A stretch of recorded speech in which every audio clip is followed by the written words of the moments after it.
Bismillahirrahmanirrahim. Assalamualaikum warahmatullahi wabarakatuh. Alhamdulillah wassalatu wassalamu ala Rasulillah Muhammad ibn Abdullah wa ala alihi wa sahbihi wa man tabi'ahu bi da'watihi wa man wala ma ba'du. Bersyukur kepada Allah Subhanahu wa taala dengan mengungkapkan talafut kalimat tahmid alhamdulillahirabbil alamin, dengan harapan semoga kita selalu senantiasa dekat dengan rahmat dan ridha Allah Subhanahu wa taala. Kemudian kalimat salawat Allahumma shalli ala Muhammad wa ala ali sayyidina Maulana Muhammad tetap kita aturkan kepada sang reformasi dunia, Nabi Agung, Nabi besar, Nabi Muhammad sallallahu alaihi wasallam. Beliau yang kemudian telah membawa kita minat dhulumati dan nur, dari alam kegelapan menuju alam yang terang menerang. Artinya alam kegelapan ini gelap akan ilmu, gelap akan kebenaran. Sehingga dengan diutusnya beliau terang menderang dengan membawa risalah-risalah kebenaran yang dibungkus oleh agama Islam. Baik, melanjutkan kajian kita dari episode sebelumnya, yaitu episode 6, pembahasan kitab Al-Arba'in An-Nawawiyah oleh Syekh Yahya bin Syarafuddin An-Nawawi. Kita sudah sampai kepada episode yang ke-7, hadis yang ke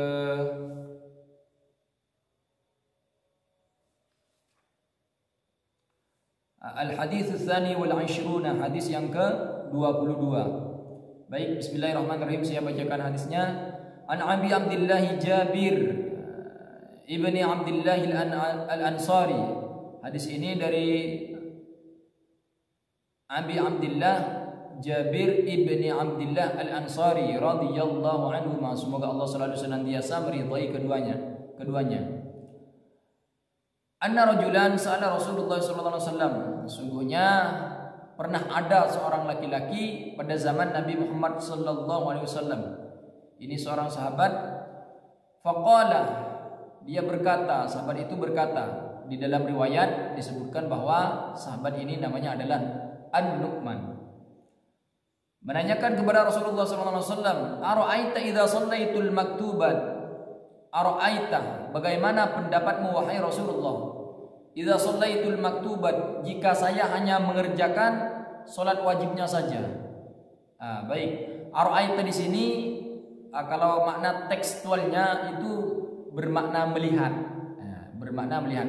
Namun pada konteks-konteks tertentu ara'aita di sini bisa diberikan makna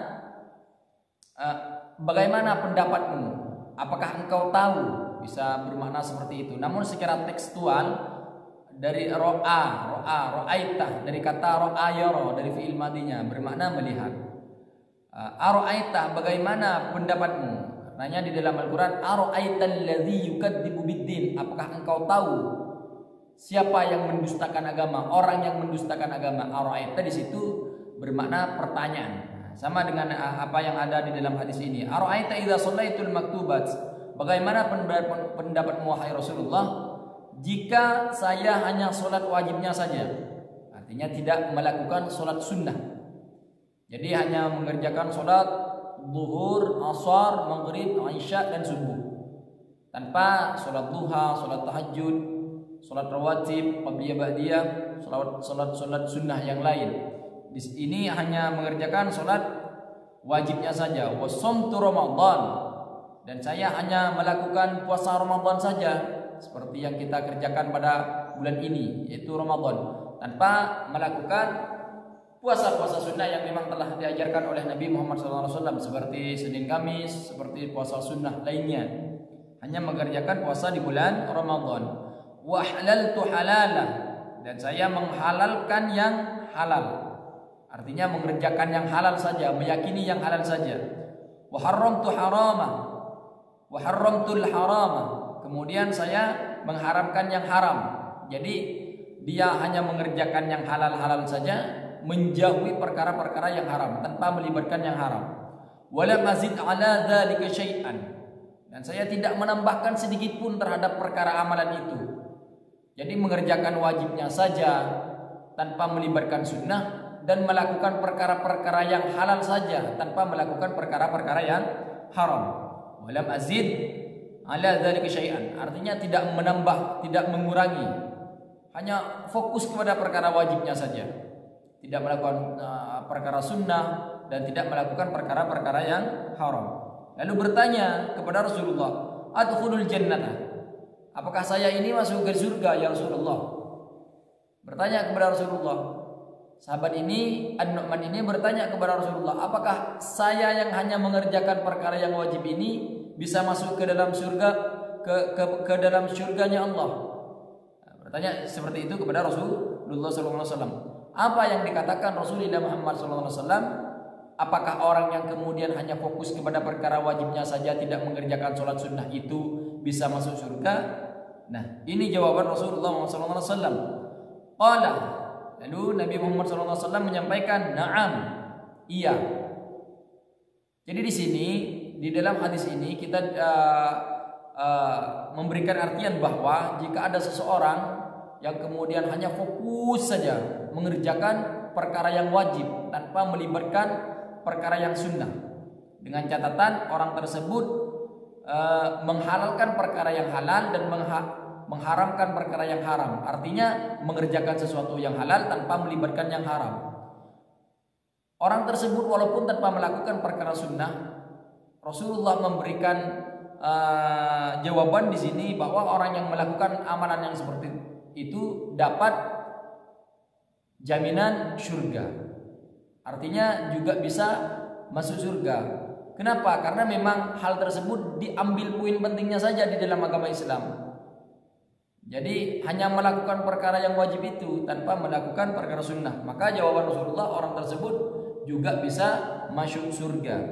Tapi setidaknya kita kalau di zaman sekarang kan maksiat sudah berkeliaran, diantarkan ke rumah lewat HP, lewat televisi. Jadi kita tetap berusaha melakukan perkara-perkara sunnah untuk menutupi kemudian perkara-perkara maksiat yang kita kerjakan. Beda dengan pada zaman Nabi Muhammad SAW. Pada zaman Nabi Muhammad itu maksiat sulit, sehingga orang bisa melakukan perkara yang halal saja tanpa melibatkan perkara yang haram, karena memang yang haram-haram itu sulit. Nah, tidak seperti sekarang. Sekarang sudah keluar ke pasar kemana, sudah banyak orang-orang yang tidak berkerudung, dan itu dianggap sudah kebiasaan, sesuatu yang biasa. Kita melihat itu sudah, termasuk saya, sudah dianggap sesuatu yang biasa, padahal hal tersebut adalah haram. Nah, kita saling nasihati dan kita tetap berusaha jangan kemudian karena sering mengerjakan yang haram lalu kita putus dengan rahmat Allah. Artinya udah saya karena sudah banyak dosa, udah saya tidak mau sholat, ngapain sholat, maksiat sering saya kerjakan. Jangan, la taqnatu min rahmatillah.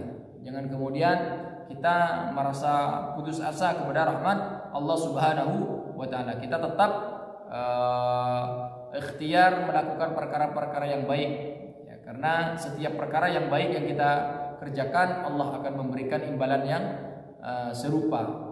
Termasuk perkara yang buruk yang kita kerjakan juga Allah akan memberikan balasan yang serupa, bahkan melebihi seperti itu. Karenanya tidak ada satupun sedikit pun amalan yang kemudian yang kita kerjakan tidak dicatat oleh Allah Subhanahu wa taala. Karenanya faman ya'mal mithqala dzarratin khairan yara wa may ya'mal mithqala dzarratin syarran yara. Walaupun sekecil apapun amalan yang kita buat, baik perkara tersebut perkara yang buruk ataupun yang baik, itu akan tetap dicatat oleh Allah Subhanahu wa taala, dan itu akan diminta pertanggungjawaban kelak di hadapannya. Bismillahirrahmanirrahim. Wa ma'na haramtu haram, kemudian yang dimaksud dengan mengharamkan perkara yang haram, ijtanabtuhu, menjauhi yang perkara yang halal, menjauhi perkara yang haram. Wa ma'na ahlaltu halala fa'altuhu mu'taqidan hallah, kemudian mengerjakan yang halal, yang dimaksud dengan menghalalkan yang halal adalah mengerjakan dengan penuh keyakinan. Mengerjakan dengan penuh keyakinan. Di sini muradnya di dalam kitab ini yang dimaksud dengan, saya coba lompat ke langsung ke wa ahlaltu halalan, yang dimaksud dengan saya menghalalkan perkara yang halal di sini ai i'taqadtuhu halalan wa fa'altu minhul wajibat. Artinya saya meyakini perkara yang halal tersebut, mengerjakan perkara yang halal tersebut Tapi yang saya kerjakan adalah perkara yang wajib-wajib saja. Perkara yang wajib-wajib saja. Wa qauluhu wa haramtu haraman wa haramtul harama. Artinya yang dimaksud dengan wa haramtul harama di sini artinya ai taqattuhu haraman wa lam af'alhu. Saya meyakini yang haram wa lam af'alhu. Dan saya tidak mengerjakannya. Jadi meyakini bahwa ketika kita tahu bahwa orang ini, sahabat ini tahu bahwa itu haram, itu langsung menjauhinya tanpa mengerjakannya. Walam af'alhu, tidak mengerjakan perkara-perkara yang haram. Akan jaminan dari Rasulullah, jawaban dari Rasulullah yang dijawabkan kepada sahabat ini, kepada An-Nu'man ini, bahwa walaupun An-Nu'man ini hanya mengerjakan perkara yang wajib saja tanpa melibatkan perkara yang sunnah, dengan catatan juga tidak melakukan perkara-perkara yang haram. Jaminan dari Rasulullah Muhammad SAW bahwa orang yang mengerjakan amalan yang serupa yang seperti ini juga akan diberikan jatah surga dari Allah Subhanahu wa taala. Artinya juga akan dimasukkan ke surganya Allah Subhanahu wa taala. Artinya kita tetap semangat untuk melakukan perkara-perkara kebaikan. Dan selanjutnya wa qauluhu sallallahu alaihi wasallam na'am, sedangkan tafsir dari Nabi Muhammad sallallahu alaihi wasallam, jawaban Nabi Muhammad sallallahu alaihi wasallam na'am ini adalah ai tadkhulul jannata.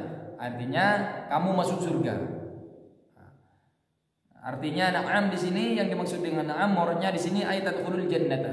Artinya kamu akan masuk surga. Kalau sahabat ini yang menanyakan kepada Rasulullah itu betul-betul konsisten, artinya mengerjakan yang wajib, mengerjakan sholat wajibnya saja, mengerjakan puasanya saja, mengerjakan haji sesuai dengan apa yang telah diwajibkan oleh agama Islam. Kemudian ini tidak mengerjakan perkara-perkara yang haram yang dilarang oleh agama Islam. Itu diberikan jaminan oleh Rasulullah bahwa orang yang mengerjakan yang seperti itu akan diberikan jatah surga dari Allah Subhanahu wa taala. Mungkin itu yang dapat saya sampaikan, semoga barokah dan bermanfaat. Jika ada kesalahan yang terurai dari lisan saya minta nasihatnya, dan mari kita selesaikan dengan cara forum diskusi, selesaikan dengan cara forum ilmiah. Karena pada sejatinya saya sendiri terutamanya tidak pernah merasa orang yang paling benar.